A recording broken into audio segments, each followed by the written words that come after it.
जी आपल्या आसपासची बातमी असेल आपणा सर्वांसाठीची। आपण पाहत आहात 7 मराठी न्यूज।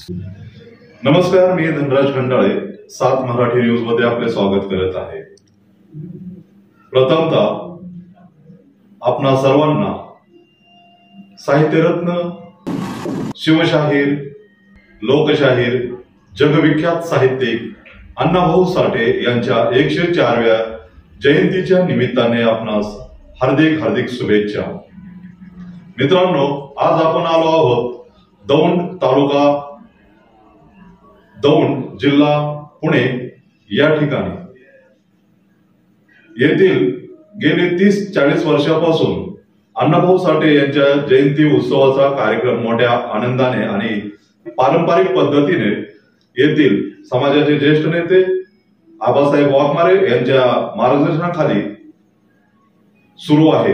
आज 1 ऑगस्ट अण्णाभाऊंच्या जयंतीच्या निमित्ताने येथील दौंड नगर परिषद साहित्यरत्न लोकशाहीर अण्णाभाऊ साठे उद्यान या ठिकाणी अभिवादन सभा आणि स्थैलचित्राला अभिवादन करण्यासाठी शहरातील, तालुक्यातील विविध राजकीय सामाजिक क्षेत्रातील आणि अधिकारी वर्गातून अण्णाभाऊंना अभिवादन करण्यासाठी अनेक लोकांसाठी आलेले आहेत।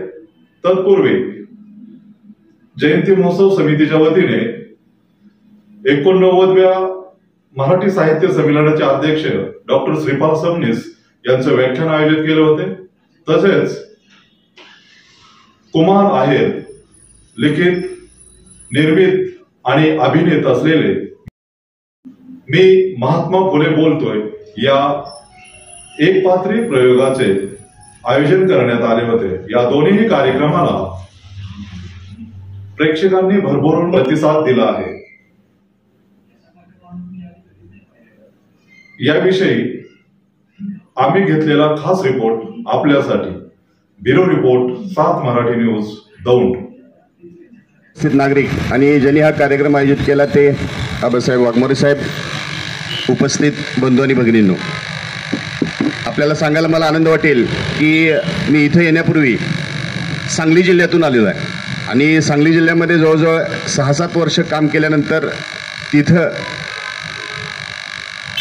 आजच्याच दिवशी 1920 साली अण्णाभाऊ साठेंचा जन्म झालेला होता। त्या गावी किंवा त्या जिल्ह्यामध्ये मला नोकरीचा योग आलाय याचा मला सार्थ अभिमान आहे आणि त्यामुळे त्यांचं कार्य आहे ते आम्ही तिथं जवळून पाहिलंय। मागच्याच म्हणजे 1969 साली, म्हणजे त्यांना वय फक्त 48 वर्षाचं त्यांना आयुष्य लाभलं, परंतु एवढ्या कमी वयामध्ये सुद्धा आता सगळ्यांनी उल्लेख केला की 1.5 दिवस शाळेत जाऊन 35हून अधिक कादंबऱ्या त्यांनी लिहिलेल्या आहेत आणि वाघमारे साहेबांनी जसं सांगितलं की त्या कादंबऱ्यांवरती आता डॉक्टरेट लोक मिळवतात। इतकं महान कार्य या साहित्यरत्न अण्णाभाऊ साठे यांनी केलेलं आहे आणि त्यांच्याबद्दल बोलायचं तर किती, जे कंटिन्यू आपण बोलत राहिलो तरी शब्द कमी पडतील, इतकं त्यांचं महान कार्य आहे। आता सगळ्यांनी त्यांच्याबद्दल सांगितलेलं आहे। दौंडमध्ये सुद्धा खूप मोठ्या प्रमाणावरती जयंती आपण साजरी करतोय। त्यानिमित्तानं आज मला इथं येण्याचा योग मिळाला किंवा संयोजकांनी आम्हाला इथं बोलवलं आणि आमचा सन्मान केला, त्याबद्दल पोलीस दलाच्या वतीनं मी आपला आभार मानतो आणि आज जे कार्यक्रम होणार आहेत ते याच पद्धतीनं चांगले व्हावेत ही एक अपेक्षा व्यक्त करतो। तसेच उपस्थित सर्व नागरिकांना एक विनंती करतो की अण्णाभाऊ साठेंनी जे साहित्य लिहिलेलं आहे त्या साहित्याचा आपण निश्चितपणे वाचन करावं, आपल्यामध्ये ते आत्मसात करायचा प्रयत्न करावा आणि त्यांनी जशी समाजाला दिशा दिली, स्वातंत्र्य चळवळीत भाग घेतला, महाराष्ट्राच्या संयुक्तीकरणामध्ये त्यांनी भाग घेतला, त्या पद्धतीनं आपण सुद्धा आपल्या देशासाठी, समाजासाठी जेवढं काही जास्त करता येईल तेवढं करण्याची प्रेरणा आजच्या दिवसाच्या या जयंतीच्या निमित्तानं घ्यावी अशी एक अपेक्षा व्यक्त करतो आणि मला बोलायची संधी दिली त्याबद्दल संयोजकाचा आभार मानून या ठिकाणी थांबतो। जय हिंद, जय महाराष्ट्र। सन्माननीय व्यासपीठ, इथं उपस्थित सर्व बंधू भगिनी, आज आपण साहित्यरत्न लोकशाहीर डॉक्टर अण्णाभाऊ साठे यांची 104वी जयंती साजरा करत आहोत। या निमित्ताने मी त्यांच्या प्रतिमेस विनम्र अभिवादन करते आणि आजच्या जयंतीच्या निमित्तानं आपण सर्वच त्यांचे विचार आत्मसात करूया आणि चांगलं काम करूया. उद्यानाचा प्रश्न सर्वांनीच व्यक्त केलेला आहे इथे. तर उद्यानाच्या प्रशासकीय मान्यतेसाठी जिल्हाधिकारी कार्यालय इथे फाईल गेलेली आहे. त्याचा पाठपुरावा करून लवकरात लवकर काम कसं होईल याचा पाठपुरावा निश्चितच प्रशासनामार्फत करण्यात येईल आणि प्रशासन तेवढे संवेदनशीलता बाळगेलच. दौंड नगर परिषद लोकशाही अण्णाभाऊ साठे स्मृती संस्था दौंड, लोकशाही अण्णाभाऊ साठे जयंती उत्सव समिती दौंड आणि मातंग समाज एकीकरण समिती दौंड शहर व तालुका यांच्या संयुक्त विद्यमाने हा अतिशय सुंदर कार्यक्रम झालेला आहे आणि सर्वांनी चांगली मनोगत व्यक्त केलेली आहे. प्रशासनाचं पूर्णपणे आपल्या सर्वांना सहकार्य असेल. धन्यवाद. जयंतीच्या शुभेच्छा. आणि पुढची जी जयंती आहे पुतळ्याला हार अर्पण करणं असं तुम्ही सांगितलं, त्यासाठी राष्ट्रवादी काँग्रेस पक्ष पवार साहेबांच्या वतीने काय योगदान असेल? आज लोकशाहीर अण्णाभाऊ साठे यांची 104वी जयंती आहे. खरं तर कुठल्याही महापुरुषाची जयंती साजरी करत असताना त्या महापुरुषाचं समाजाप्रती असलेलं योगदान याचं स्मरण करून समाजाने त्याच्यातल्या आदर्शवत जे काय घेता येईल ते घेतलं पाहिजे. खरं तर अण्णाभाऊंच्या या ठिकाणी पुतळा समाजाची वर्षानुवर्षाची मागणी आहे. या उद्यानाच्या विकासासाठी 1,27,96,000 आणि 493 रुपये एवढा मोठा निधी गेले 4 वर्ष इथं पडू नये. प्रश्न पडतो, निधी उपलब्ध असताना काम होत का नाही. जर याच्यामध्ये प्रशासकीय काय अडचणी असेल तर ही सरकारची अडचण आहे, ही व्यवस्थेची अडचण, ही समाजाची अडचण नाही. ही अडचण सोडवणं हे ज्यांनी करायला पाहिजे ते करण्याऐवजी त्या अडचणीवर पाडा वाचतात, ही खऱ्या अर्थानं शोकांतिका आहे. आज या निमित्तानं आपल्याला सांगू इच्छितो की आबांची धडपड मला माहिती आहे.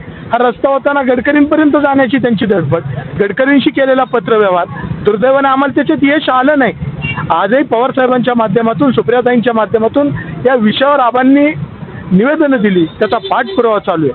मी एवढंच सांगेन की या तालुक्यामध्ये, या राज्यामध्ये होणारं परिवर्तन अटळ आहे आणि आगामी पुढची 1 तारीख 1 ऑगस्ट ही निश्चितपणे या उद्यानाचा उचित काळ आणि अण्णाभाऊंचा पूर्णाकृती पुतळा त्या ठिकाणी उभं राहण्याची कदाचित पूर्णत्वच गेला असेल, हा मला निश्चितपणे या ठिकाणी हे वाटते.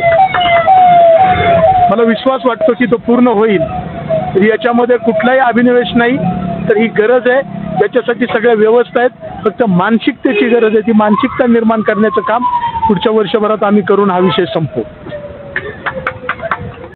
आज साहित्यरत्न लोकशाहीर अण्णाभाऊ साठे यांच्या 104व्या जयंतीच्या निमित्तानं मी दौंड जयंती उत्सव समितीच्या वतीनं सर्व नागरिकांचं मनापासून आभार मानतो, सर्वांना शुभेच्छा देतो. आज जयंतीच्या निमित्तानं जे बापूसाहेब ताकवणे साहेबांनी या ठिकाणी जे प्रश्न उपस्थित केले, अत्यंत ते जिव्हाळ्याचे प्रश्न आहेत. मी तालुक्याच्या आमदारांना विनंती करतो, मी तालुक्यातल्या शहरातल्या सर्व नेत्यांना विनंती करतो, मला बाजूला ठेवून माझी तयारी आहे, माझ्या समाजाला घेऊन बसा आणि तुम्ही येऊन इथं काम करा, तुम्हाला कुणीही अडवणार नाही.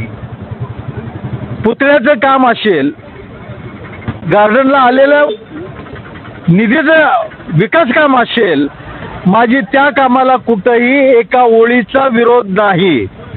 अफवा पसरवू नये. तशी कुणाकडे नोंद असेल तर त्यांनी दाखवावी. त्याच्या घरी 1 वर्ष डोक्यावर पाणी वाहीन मी. कार्यकर्त्यामध्ये गैरसमज पसरवू नयेत, वस्तुस्थिती मांडावी आणि कुणाचाही आम्ही हात धरलेला नाही, अडवलेलं नाही. मन मोकळेपणानं यावं. मी बाजूला राहायला तयार आहे. आमच्या समाजाला घ्यावं आणि ते काम मार्गी लागावं. सर्वाच्या अगोदर तुमचा सत्कार करायला चांगली शॉल, चांगला बुफे घेऊन मी तुमच्या स्वागताला येईन. परंतु काही न करता आपण नुसत्या वल्गना कोणी करत असेल तर ती समाजात दुही पसरवण्याचं, आपण कार्यकर्त्यांचं मनोबल खच्ची करण्याचं काम कोणी करू नये, अशा प्रकारची मी या ठिकाणी या जयंतीच्या निमित्तानं खंत व्यक्त करतो आणि त्यांना विनंती करतो, कुणीही यावं, परंतु केवळ निवडणुका विधानसभा लागल्यात आणि आपलं कुठंतरी डळमळीत झालंय या भावनेतून कुणी अशी कार्यकर्त्याची मन दुभंगत असेल, विस्कळीत करत असेल, असं पाप कुणीही करू नये. त्यांनी सरळ मनानं यावं आणि बसावं इथं, मला सोडून बसावं. माझी कळकळीची विनंती आहे. मी तिथं तुमच्याकडे डोकावायला आणि त्या कार्यकर्त्यांना देखील विचारणार आहे काय तुमची चर्चा झाली. मोठ्या मनानं यावं आणि ते काम मार्गी लावावं आणि नाही स्वागत केलं तर त्याचा बाप दुसरा. एवढंच या ठिकाणी बोलतो. पुन्हा एकदा सांगतो, या शहरामध्ये हे उद्यान निर्माण करणारा मी आणि माझा समाज आहे. कुणाचीही मेहरबानी नाही आणि म्हणून एवढा मोठा उत्सव या ठिकाणी सुरू झालेला आहे की मातंग समाजाचा म्हणजे छाती भरून येण्यासारखा प्रसंग आहे, गर्वाचा प्रसंग आहे. या ठिकाणी मातंग समाजाचं अस्तित्व नव्हतं. 1993ला आम्ही जयंती चालू केली. आज 32 वर्ष झालं. लोकशाहीर अण्णाभाऊ साठेंचे आम्ही सलग 32 वर्षाचा कार्यक्रम करतोय. परंतु ज्या दिवशी मी कार्यक्रम ठेवीन त्याच दिवशी माझे ज्या वेळेला मिरवणूक असेल त्यावेळेला इथं साड्या वाटप, धान्य वाटप असे कार्यक्रम ठेवायचे आणि कार्यक्रमामध्ये खो घालायला पैसे पुरवायची ही नीती चांगली नाही. कार्यक्रम जरूर करा, कुणालाही कार्यक्रम करायला आमचा अविरोध नाही, चांगला आहे ते, आमच्या अण्णाभाऊंचा गौरव आहे. परंतु हे जे जाणीवपूर्वक केलं जातं हे देखील त्याच्यामध्ये सुधारणा व्हावी. मला रात्री या ठिकाणी थोडंसं जे चित्र दिसलं, डीजे गेल्या वर्षी 1 होता, इथं 2 आले. याहीपेक्षा याच्यानंतर ते वाढतील संख्या. आमचा कुठल्याही संघटनेला कुठल्याही याला विरोध नाही. या ठिकाणी फक्त माझा जो प्रखर विरोध आहे तो झालेल्या चुकीच्या रस्त्याला विरोध आहे. त्याच्या संदर्भात जर कुणी बोलला तर मी कागदपत्रासह माहिती अधिकाराखाली घेतलेल्या त्या पुराव्यासह कुठंही माझी बसायची तयारी आहे. कुठलाही कारणे पंडित असू द्या, कुठलाही आमदार, खासदार, मंत्री असू द्या, त्याच्याबरोबर वाद नाही, परंतु मी चर्चेतून ती तुम्हाला पटवून देईन. पण असे कृपा करून कोणाचाही गैरसमज होऊ देऊ नका. आमच्या कार्यकर्त्यांना कोणाचा जर निरोप असेल, आमदार साहेबांचा असेल, त्यांना खुशाल जावं, त्यांच्याशी चर्चा करावी, त्यांनी प्रश्न सोडवावे.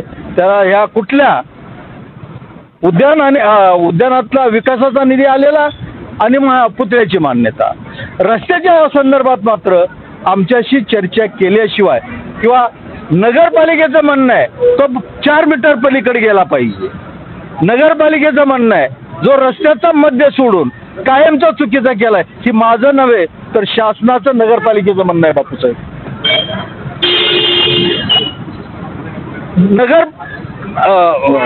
आपल्या जिल्हाधिकाऱ्यांनी हे तोडगा निघत नाही या रस्त्या संदर्भात. 52 दिवस आंदोलन केल्यानंतर जिल्हाधिकाऱ्यांनी एक सदस्य समिती नेमली. तोही साधा माणूस नव्हता, जिल्ह्याचा सार्वजनिक बांधकाम विभागाचा अधीक्षक अभियंता. त्याने येऊन इथं चौकशी केली, पाहणी केली आणि एक मार्गिका तुम्हाला पलीकडे घेता येईल जेणेकरून इथल्या नागरिकांना सुरक्षित उद्यानामध्ये जाता येईल अशा प्रकारचा त्यांनी अहवाल दिलेला आहे. त्या पत्राला अनुसरून ज्यांनी हा चुकीचा रस्ता केलाय त्याच्या अधिकाऱ्यांनी, त्याच्या जिल्हा अधीक्षक अभियंत्यांनी त्यांनी देखील इथं मान्य केलं की हा रस्ता ज्या अधीक्षक अभियंत्याच्या माध्यमातून जो अहवाल आलेला आहे त्याच्यानुसार आम्ही करून द्यायला तयार आहे. परंतु नगरपालिकेने समोरचे जे हे डीपी आहेत, खांब, हे सरकारी जागेत आहेत किंवा अतिक्रमण आहे, आम्हाला जेवढं लागतंय तेवढं त्यांनी काढून द्यावं. डीपी कुठं शिफ्ट करायची ती जागा दाखवावी, त्या ठिकाणी आम्ही ती करून देऊ अशी त्यांनी देखील तयारी ठेवलेली आहे. परंतु हा सर्व शासनातील गोंधळाचा राजकीय षड्यंत्रानं केलेला हा कट आहे अशा प्रकारचं या ठिकाणी मी म्हणतो. आणि हे संघर्ष आमच्याशी सरळ येईल, चर्चा करील, आम्ही सरळ त्याचे स्वागत करू, त्याच्याशी चर्चा करू. असे वाकडं काहीतरी वातावरण निर्माण करून कराल की योग्य नाही. आपण माझी सर्वांना विनंती आहे, जो पक्ष मी मगाशी बोललो, जोही पक्ष येत्या विधानसभेच्या आचारसंहिता लागण्याच्या अगोदर हे प्रश्न आमचे सोडवेल, त्या प्रश्नाचंच मी तालुकाभर ते कुठे फिरवलं तर त्याचं काम करेन, त्याचाच प्रचार करेन. एवढंच या निमित्तानं मी जाहीर करतो आणि पुन्हा एकदा अण्णाभाऊंना आदरांजली वाहून या ठिकाणी थांबतो. जय अण्णा, जय लहुजी, जय भीम, जय शिवराय. मी रमेश थोरात. आज साहित्यिक आणि लोकशाही अण्णाभाऊ साठे जयंतीच्या निमित्तानं संपूर्ण राज्यामध्ये, राज्याच्या कानाकोपऱ्यामध्ये जयंतीचा कार्यक्रम फार मोठ्या उत्साहामध्ये साजरा होत आहे. आणि त्याचप्रमाणे दौंडसारख्या शहरामध्ये आणि ग्रामीण भागामध्ये सुद्धा हा जयंतीचा कार्यक्रम अतिशय चांगल्या पद्धतीनं आज मी पाहतोय. मी सकाळपासून 2-3 ठिकाणी जयंतीला जाऊन आलो आहे. मला अजूनही संध्याकाळपर्यंत बऱ्याच ठिकाणी जयंतीला जायचं आहे. आणि म्हणून या ठिकाणी आबासाहेब वाघमारे असतील, त्यांचे सर्व सहकारी असतील, यांच्या माध्यमातून अण्णाभाऊ साठे उद्यान या ठिकाणी झालेलं आहे. आणि त्या उद्यानासाठी आपले उपमुख्यमंत्री माननीय अजितदादा पवार साहेब यांच्या माध्यमातून 1,28,00,000 रुपये देण्यात आलेले आहेत. ते जरा हे केल्यानंतर, डेव्हलप केल्यानंतर अतिशय चांगल्या पद्धतीचं ते उद्यान तुम्हाला मला भविष्यात ते पाहायला मिळणार आहे. आणि म्हणून या उद्यानासाठी आणि सगळ्याच प्रश्नासाठी आपण सगळे सतर्क राहूया. आणि जेवढे प्रश्न असतील, माझ्यासारखा कार्यकर्ता मी अर्ध्या रात्रीला तुमच्या बरोबर आहे. तुम्ही केव्हाही मला हाक मारली तरी मी तुम्हाला होऊ देईल. तुम्ही ती काळजी करू नका. अण्णाभाऊ साठे जयंतीच्या निमित्तानं मी उपस्थित सर्वांना आणि सर्व तालुक्यातील जनतेला शुभेच्छा देतो. जय हिंद, जय महाराष्ट्र. जय लहुजी. मी सुनील फासगे, लहुजी शक्ती सेना, बारामती लोकसभा मतदारसंघाचे उपाध्यक्ष. आज 1 ऑगस्ट लोकशाहीर अण्णाभाऊ साठे जयंतीनिमित्त दौंड शहरामध्ये आलेलो असताना या ठिकाणची परिस्थिती एवढी बिकट आहे की लोकशाहीर अण्णाभाऊ साठे या गार्डनमध्ये आज पावसाळ्यात सुद्धा हिरवळ नाही. आणि एवढी बिकट अवस्था आहे की मशानभूमी तरी बरी, अशी बिकट अवस्था या लोकशाहीर अण्णाभाऊ साठे उद्यानाची आहे. या ठिकाणचे नेते आपले आबासाहेब वाघमारे हे अनेक वर्ष झालं लढा देतात, पण इथलं प्रशासन असेल तर सत्ताधारी पक्ष असेल, नगरसेवक असेल, कसल्याही प्रकारची दखल घेत नाही आहे. तर या ठिकाणी मला एकच सांगायचं, लोकशाहीर अण्णाभाऊ साठे पूर्ण कृती पुतळ्याचे सुद्धा या ठिकाणी नियोजन झालेलं आहे, परंतु कसलेही शासन या ठिकाणी दखल घेत नाही आहे. तर लहुजी शक्ती सेनेच्या वतीने मी महाराष्ट्रभर विष्णुभाऊ कसबे यांच्या मार्गदर्शनाखाली महाराष्ट्रभर आंदोलन छेडल्याशिवाय राहणार नाही. जय लहुजी. आपण सर्वजण या जयंतीच्या निमित्ताने उपस्थित राहिला त्याबद्दल सर्वांचं धन्यवाद, शुभेच्छा देतो आणि हा कार्यक्रम संपला असं जाहीर करतो. चॅनलवर नवीन असाल तर सबस्क्राईब करा, लाईक आणि लिंक शेअर करायला विसरू नका. घटना जी आपल्या आसपासची बातमी असेल आपणा सर्वांसाठीची, आपला चॅनल, आपली बातमी, 7 मराठी न्यूज.